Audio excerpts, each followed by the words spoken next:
एक और बेहद अहम खबर, all parties migrants coordination committee के चेयरमैन विनोद पंडिता ने डोमिसाइल से मुताल्लिक कवायद के जारी होने का खैर मकदम किया है।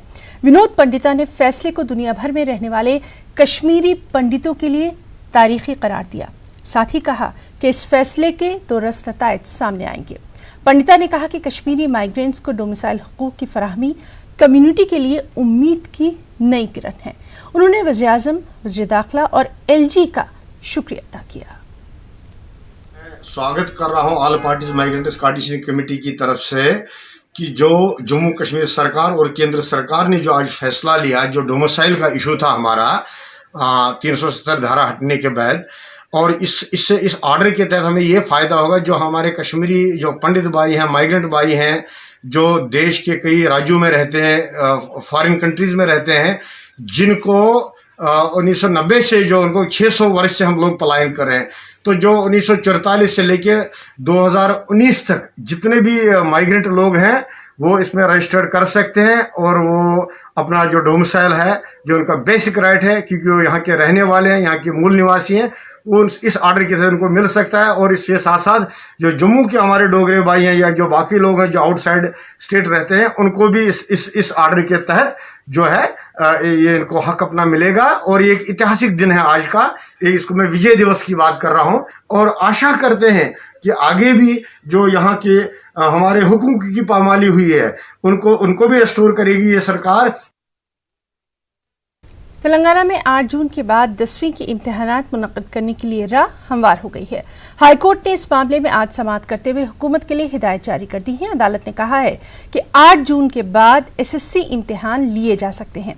इम्तिहान के दौरान तमांतर एहतियाती तदबीर इख्तियार करने की अदालत ने खुसूसी हिदायत जारी की है। हर इम्तिहान के बाद 2 दिन की छुट्टी देनी पड़ेगी। ऐसे एग्जाम सेंटर्स को तब्दील करने का हुक्म दिया गया जहां सोशल डिस्टेंसिंग के उसूल पर अमल दरामद मुमकिन नहीं हो पा रहा। कोरोना वबा पर 3 जून को जायजा मीटिंग करके रिपोर्ट चार्ज देने की अदालत ने हिदायत दी है। वाज़ेह रहे कि 23 मार्च से लॉकडाउन की शुरुआत हुई थी, तब 10वीं के सिर्फ 2 इम्तिहान ही मुनक्किद किए गए थे। अब तमाम इम्तिहान मुनक्किद कराने की राह हमवार हो गई है।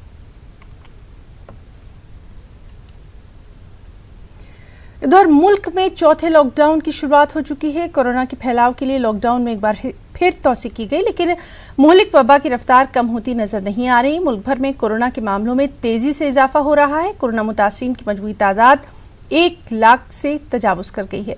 वजारत सेहत के जरिए जारी करदा आदाद शुमार के मुताबिक पिछले 24 घंटों में 4970 नए मामलों की तस्दीक हो चुकी है। इसी अरसे में 134 अफराद हलाक हुए हैं। मुल्क भर में हलाकतों की मजमूई तादाद 3163 तक जा पहुंची है। तकरीबन 40,000 अफराद शिफायाब हो चुके हैं।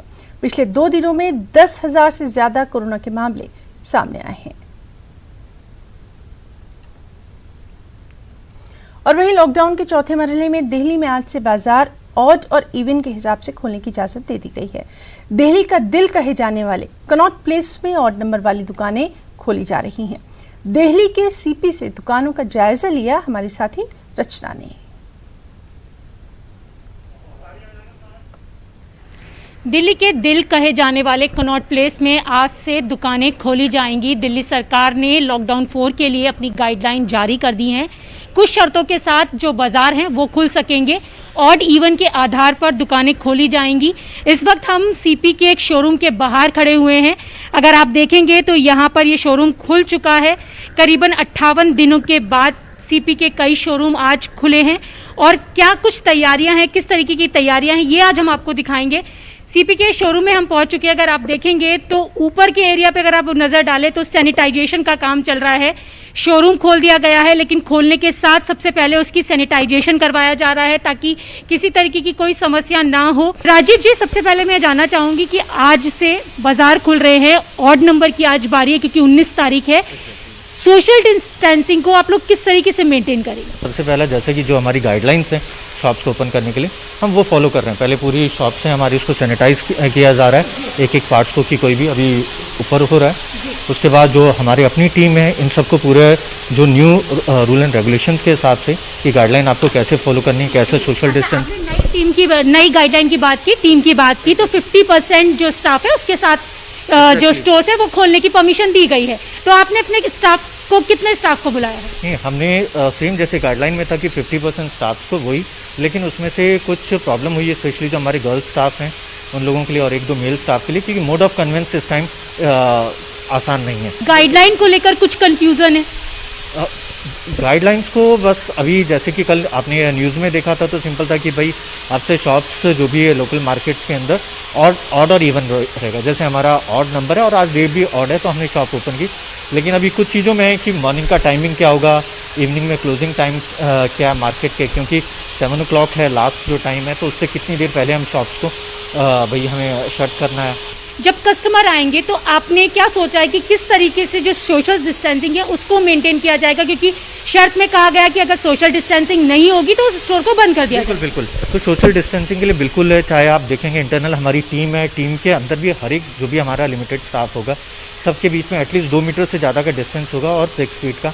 इवन आप वॉल से भी देखेंगे, अगर कोई भी कस्टमर बैठेगा तो उसके लिए भी हमारे पास लिमिटेड कस्टमर्स होंगे कि हम एक टाइम में लिमिटेड कस्टमर्स की एंट्री ले सकते हैं। ट्रायल को लेकर आप लोगों ने क्या कोई स्ट्रैटेजी बनाई है? ट्रायल के लिए बिल्कुल है कि कस्टमर्स जो भी कोई भी अगर अपैरल कुछ भी लेता है तो स्टाफ उन कपड़ों को टच नहीं करता ट्राई करने के लिए, कि आप देखेंगे सेल्फ एक्सप्लेनेटरी है कि उसके ऊपर हर एक के ऊपर हमारा साइज़ लेवल है।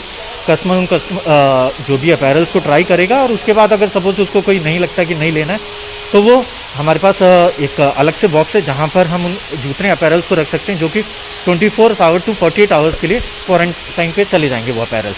थोड़ा टाइम ज़रूर लगेगा, लेकिन चीज़ें अपने आप दोबारा से सब कुछ रूटीन पे आ जाएगा। जो चीज़ पहले थी वैसे ही दोबारा खुद से होने लग जाएगा। तो कुछ और भी लोग हैं, उनसे हम बात करते हैं कि वो लोग किस तरीके से यहाँ पर पहुँचे हैं। आप कहाँ रहते हैं? ओखला फेज 2।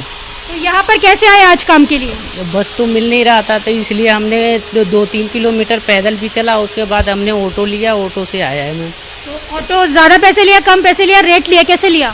ऑटो वाले ने 200 रुपये मांगा है तो 200 रुपये दे के आया हूँ मैं, क्योंकि इससे कम कोई ले नहीं रहा है कि 100-150 में आ जाए, 200 रुपये लिए हैं। कन्वेंस की प्रॉब्लम हो रही है? कन्वेंस की प्रॉब्लम होगा। मैं आप कहाँ से आए?